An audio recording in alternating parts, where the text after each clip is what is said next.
Well, thanks for clicking on the video, guys. This is just a brief video after 500 hours plus, nearly 600 now.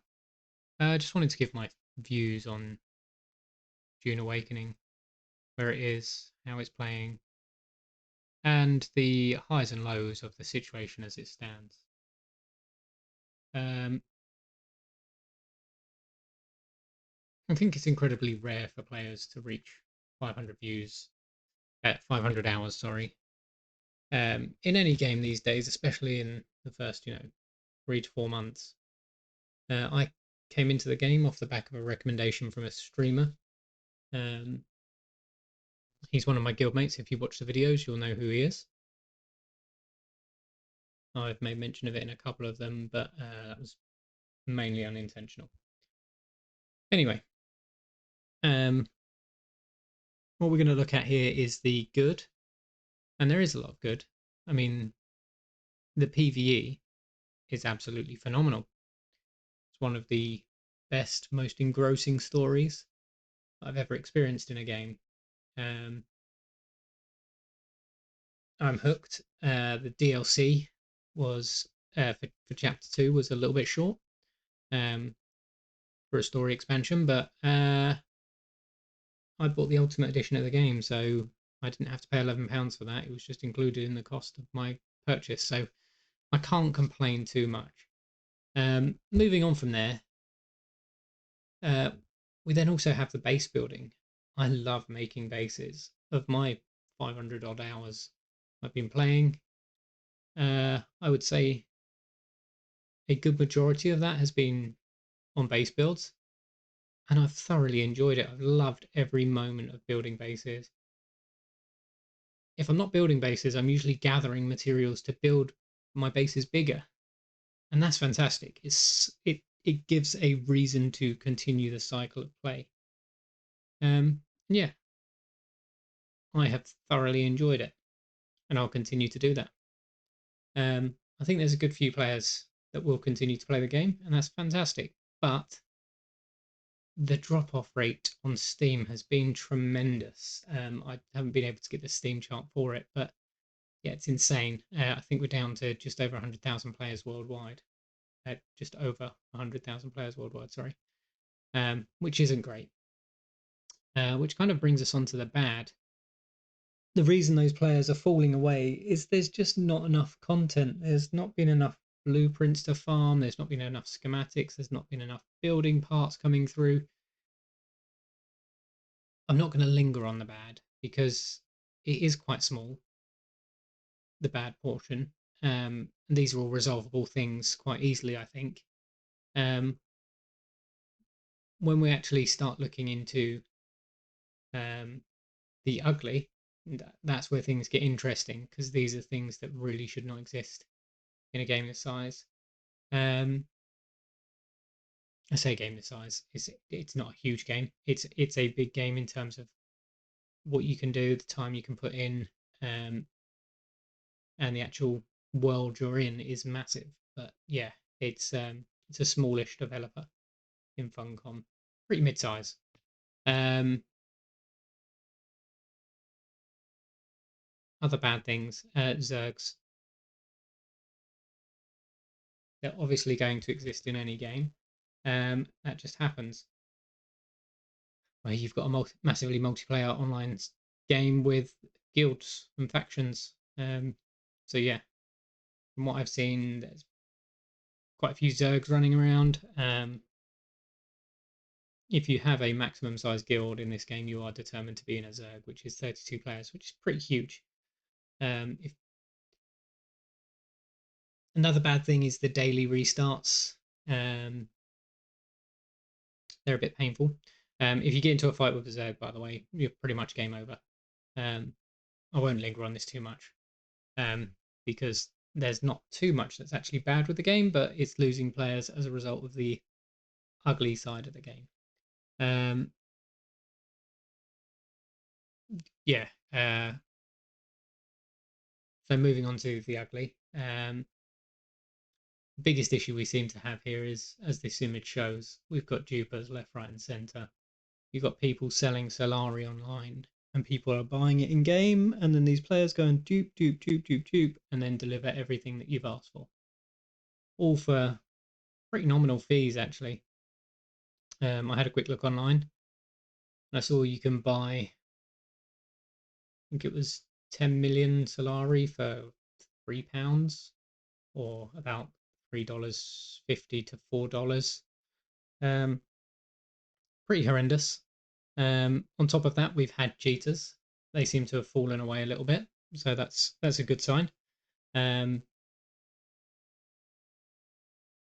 we've had countless issues with deployments. Um, we've got urgent patches going in hours after large deployments. We've got, yeah, the deployment cycle just isn't brilliant. I personally, I work in projects in my own time, and I've not been impressed with that at all. It's been amateur at times, to say the least. There have been bugs deployed into the game that have been flagged multiple times in the private test client environment, which is your UAT testing. That is your user acceptance testing. And don't get me wrong, I expect that you do have QA testing going on, and that's fantastic. But QAs can't find everything. That's why you have UAT. And if you don't listen to your UAT, you end up having to do fixes. And that's what we're seeing. Moving on from the ugly, though, I do remember when my server was full of players. That was fantastic. Um, Sometimes I had to wait a minute or two to actually get into my server because I was third, fourth, or fifth in the queue, something like that. Doesn't bother me at all. A minute is nothing, especially in this game. It eats the hours.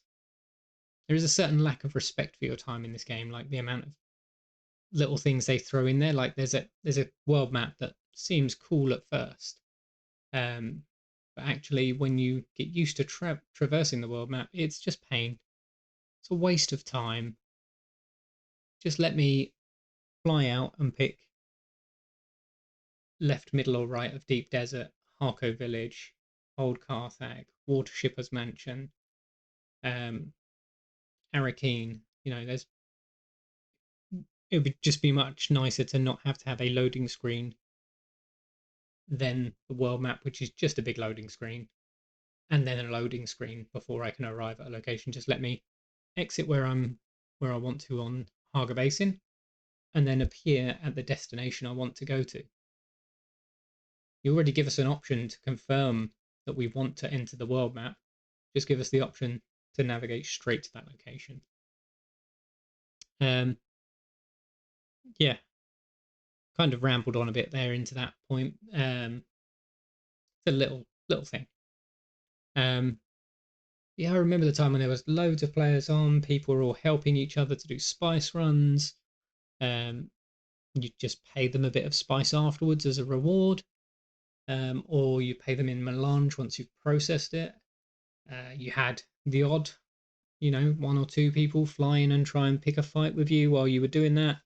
And because you've got other people helping you do your spice run, you'd fight them off. It was fantastic. It was actually really enjoyable. Loss felt measurable back then as well. Right now, we've just not had anything for so long, and people are buying Solari, they're buying materials, they're buying everything online. The player base is dying. There's no real issue with loss, and the latest PTC test client notes, um, the private test client patch notes actually showed that they're even reducing further the cost of loss in the game. And that's not great, because if you feel that there's a cost to losing, you're more likely to continue playing and earning back things, because it doesn't take that much to craft an ornithopter when you've got a base that's already set up to process the materials needed. But yeah, on that point, I kind of remember when there was danger that, like, the sandworm was unpredictable. Some of the times it was hilarious. Other times it was downright terrifying. Um, i.e., flying over a big spice ring. They're the major spice rings that you see in the game. Um, and out of nowhere, Shai Hulud comes pounding out of a dune and then starts flying 450 meters into the sky in this terrifying squiggle across the screen. Absolutely horrendous to watch and view live, in both hilarity and terror, genuinely. Um, the other dangers that you had is, enemies were strong enough to beat you. Now only the deep desert enemies really put up any fight. Most things can be one shot, if not two shot, with a slow blade cut. Um, yeah, it's just a bit sad, bit of a waste of time, really. Landsrad, just going back to the things that I think are good. The Landsrad is a good idea. I just don't enjoy the way it's been deployed. Like, why do I have to kill 700 sandflies just to complete a Landsrad task? And if I want to complete multiple Landsrad tasks of killing things, let's see, you've got the Atreides deserters, the Harco deserters, sandflies, scavs, slavers, at 700 a pop. It's just too much. That's 3,500 kills you've got to do to just to complete that Landsrad task for yourself, to the point that there's no point in completing it anymore. There's only, I think it's 14,000 is the highest score you can get on each of the Landsrad tasks. You can actually go well above that, because I did it without even noticing. I went to drop off some aluminium once and I had excess on me because I just chucked it all in my buggy and thought, that's all right. When I deliver it, they'll split off the correct amount. No, they didn't. They took the whole lot. And somehow I was on like 25,000 task completion. Yes, I took too much because I forgot how much I'd delivered before. Um, yeah, so there used to be danger. There used to be challenges. There used to be fun. Um,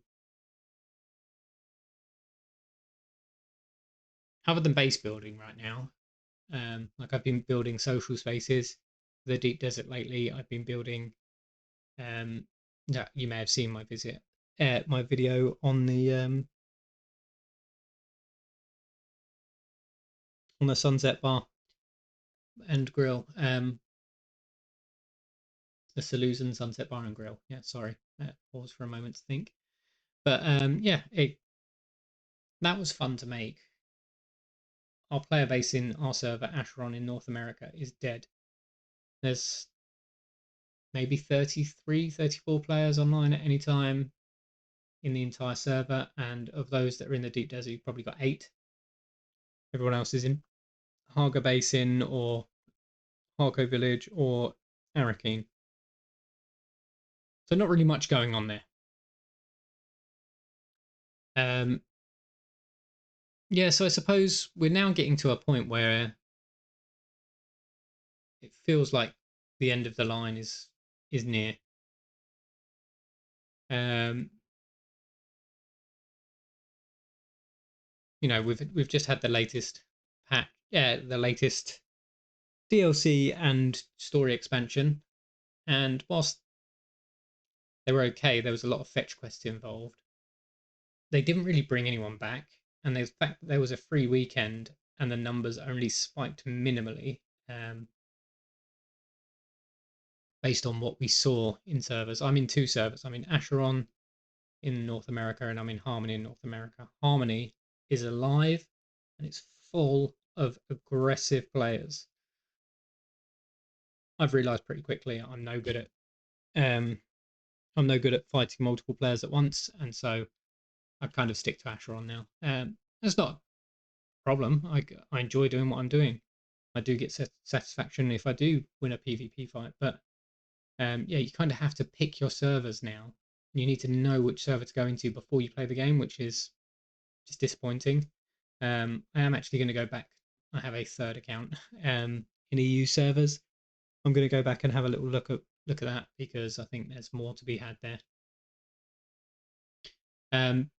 But yeah, we kind of need console players to come in for the save here. We know the game's being released on Xbox and PlayStation. I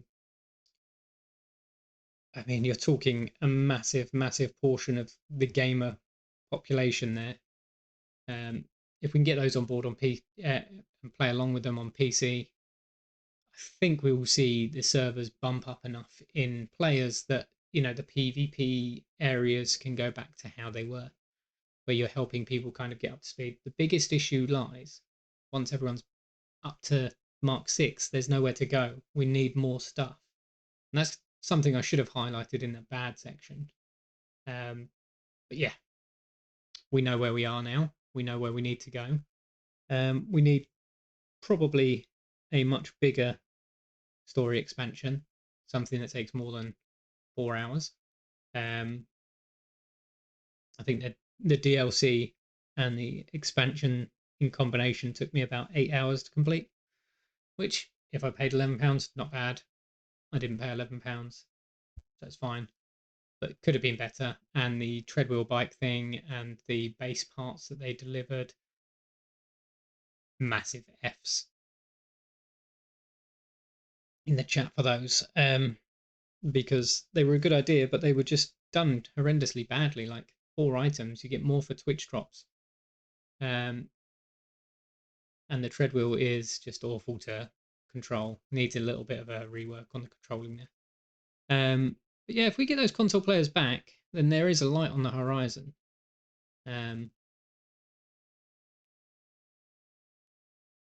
I should have kind of put this screenshot up when I was talking through it, but I think we do have a future with this game, and hopefully it involves the game growing again in popularity.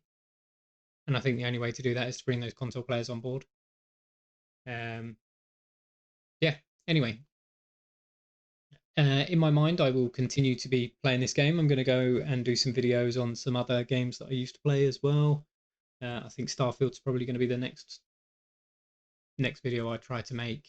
I'll continue to make some videos on here as well. Like I intend to do some spice farming, stuff like that, just to show people the relaxed side. Just do like an hour of open recording of me just doing a bit of spice farming, and you will see how tiresome it is doing that in the PvE zones where spice pops very rarely, and as soon as it does, all the PvE players descend on it all at once. It's just a pain, especially if you're a solo like I have been playing lately. But yeah, I'm hoping that we get some good updates that bring the player base back. My guild is empty now, pretty much. I did a survey of who's about still, and I think I had 5 responses of people still willing to play for the guild. Some of them want to go back to playing solo. Many of them have just given up on the game. There's nothing more for them to do, which is fair enough until the next update. But yeah, we'll see where it goes. As usual, thanks for watching the video. If you liked it, hit the like button. If you didn't like it, hit the like button. And if you really didn't like it, you may as well subscribe too. All right, well, thank you again. And that's me out till the next one. See ya.